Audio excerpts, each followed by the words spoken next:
South India shopping mall, the wedding మంత్ర, సరికొత్త wedding collection, south India shopping mall.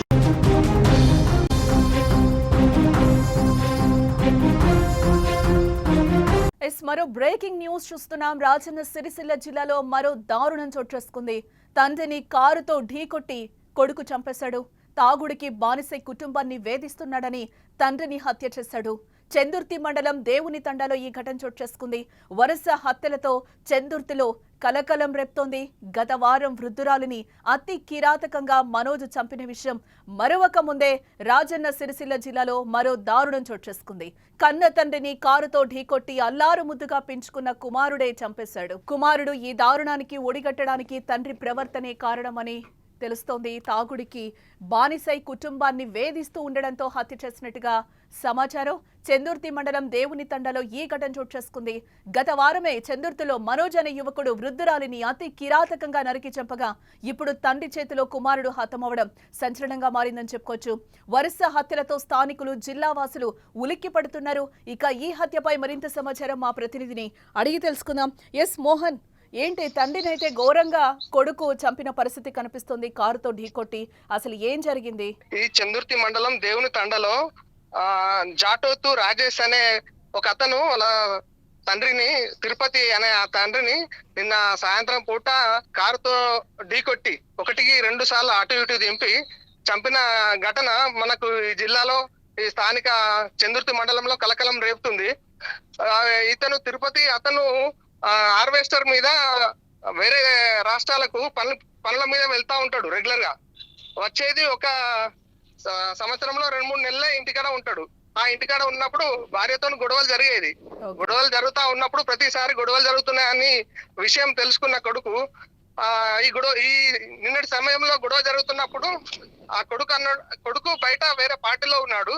తల్లి phone చేసి ఇట్లా గొడవ జరుగుతుంది అనేటప్పుడు డైరెక్ట్ ఆయన క్షణికావేశంలో ఆలోచించకుండా కారు తీసుకొచ్చి డైరెక్ట్ ఢీకొట్టి 1-2 సార్లు ఎక్కించడం వల్ల ఆయన అకస్మాత్తుగా స్థితిలో వెళ్ళిపోయాడు. వెళ్ళిపోయిన తర్వాత స్థానికులు ఉండి హాస్పిటల్కు తీసుకెళ్లే క్రమంలో చనిపోవడం జరిగింది. వీళ్లకు ఒక కొడుకు, ఒక కుమార్తె ఉన్నది. కుమార్తె ఇప్పుడు చదువుకుంటున్నది. ఇది కుటుంబ కలహాలల్లా క్షణికావేశంలో అట కుమారుణ్ణి స్థానికులు ఎందుకు చేసినారో బాబు ఇట్లా అడిగితే ఆ స్థానికులు చెప్పిన వివరాల ప్రకారం ఏంటంటే క్షణికావేశంలో అతను కూడా ఆ టైం కు తాగే ఉన్నాడు, కొడుకు కూడా. ఇది జరిగిన పరిస్థితి ఇక్కడ. దీనిపై సిఐ గారు విచారణ జరిపిస్తారు. ఇంతకుముందే సిఐ గారు వచ్చేసి స్థానికులను పక్కపొంటి ఇళ్ల వారిని విచారణ నిమిత్తం అడిగి తెలుసుకుని వెళ్ళారు. ఎస్, అంటే ఈ ఘటనకి సంబంధించి అతని భార్య మాట్లాడడం జరిగిందా? ఎవరైతే చంపారో కొడుకు ఏమైనా మాట్లాడడం జరిగిందా ఈ ఇష్యూకి సంబంధించి? అదే కోపంలోనే చేశాను అని చెప్పి తను ఏమైనా రియలైజ్ అవ్వడం జరిగిందా ఏంటి మోహన్? అంటే కొడుకును మనం విచారించలేదు. ఆయన ఆల్రెడీ జైల్లో ఉన్నారు. అలా ఆయన మన పక్కపొంటి వాళ్ళ ఇంటి పక్కపొంటి వాళ్ళ బంధువులు అడుగుతా ఉంటే వాళ్ళని మనం విచారిస్తే ఎందుకు చేసినవరా ఇలా అని అంటే ఆల్రెడీ అమ్మ ఫోన్ చేసింది. క్షణికావేశంలో ప్రతిసారి ఇలా గొడవ జరుగుతుంది అన్న కోణంలో నేను వచ్చి ఢీకొట్టేశాను. మళ్ళీ ఒకటేసారి ఢీకొడితే అది వేరు, 1-2 సార్లు అటు ఇటు తింపడం వల్ల నేను ఏం చేస్తున్నానో తెలియని మైకంలో జరిగిపోయింది అని ఇప్పుడు పాశ్చాత్తాపడుతున్నాడు. Okay, right Mohan, thanks for the update. Yes, ఇక్కడ మనం టోటల్గా చూడొచ్చు వరుసగా రాజన్న సిరిసిల్ల జిల్లా చెందుర్తిలో వరుస ఘటనలు అయితే చోటు చేసుకుంటున్నాయి. మొన్న మనం చూసాం, ఆస్తి కోసం, చిన్న ఆస్తి కోసం పెద్దమ్మని మనోజ్ చంపిన ఘటన మరొక ముందే ఈరోజు రాజన్న సిరిసిల్ల జిల్లాలో మరో దారుణం చోటు చేసుకుంది. తండ్రి తాగొస్తూ ఇంట్లో గొడవ పడుతున్నాడు అమ్మతో అని చెప్పి కుమారుడు చంపేసిన వైనం అక్కడ కనిపిస్తుంది. తిను పనుల నిమిత్తం కూడా బయట ఉంటాడు. తండ్రి అప్పుడప్పుడు వస్తాడు ఇక్కడికి.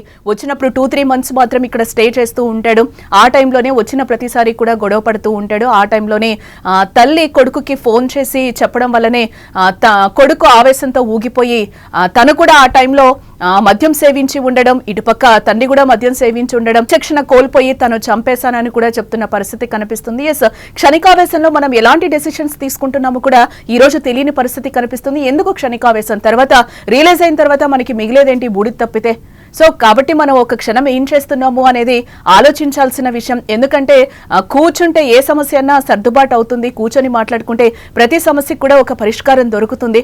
కూర్చొని మాట్లాడుకోవాల్సిన అవసరం ఎంతైనా ఉంది. ఇలాంటి ఘటనలు చోటు చేసుకోకుండా మనం చాలా జాగ్రత్త పడాల్సిన అవసరం కూడా ఉంది.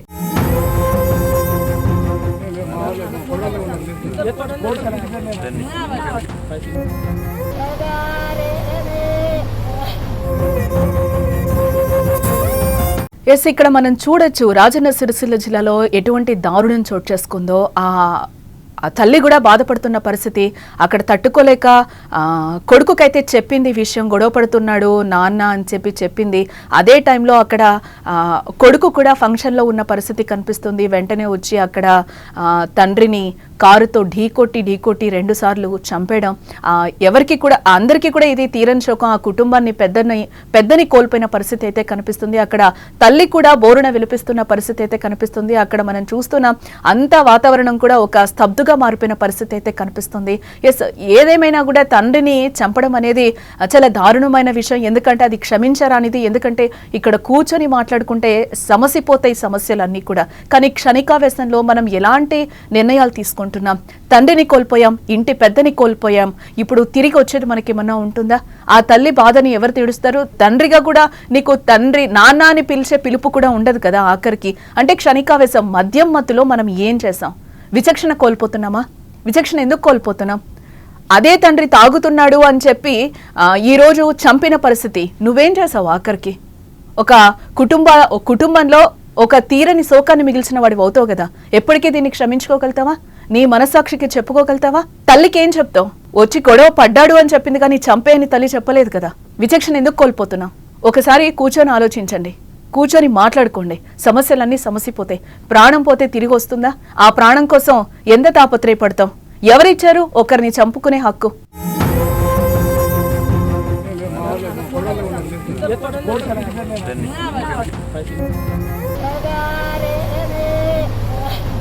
Bye.